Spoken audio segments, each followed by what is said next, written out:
Open is Mark Agiwa. Mark Agiwa, lumapit na konti, hindi kinaliwa! Meron ka pala nun, hindi ko alam! Iba talaga.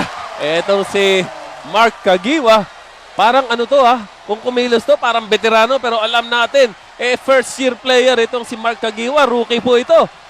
Ito yung tinatawag nilang player na has taken the PBA by storm, no? Pero ang problema dito, again, uulit-ulitin namin, hindi pwede yung sinasabi ng tatay ko na nagse-celebrate ng birthday ngayon ng maximum tolerance sa depensa. Hindi pwede maximum tolerance dito. Dito bawal ang maximum tolerance. Lalo na sa championship. Magtulis, Toto a 3-point shot, loses control of the ball. Tumatakbo ang San Miguel Beer. Rare na ginagawa nila yan. Ganda ng pasa.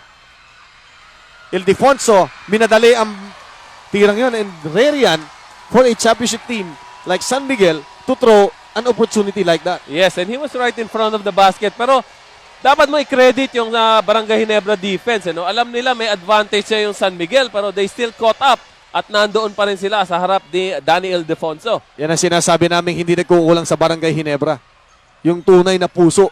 Yes. Naku, yan, naagaw na naman ng bola. Another turnover. 2 in a row para sa Barangay Ginebra. Ang ganda ng pasa, touch passing, Sigel. Sinakyan ni Kagiwa.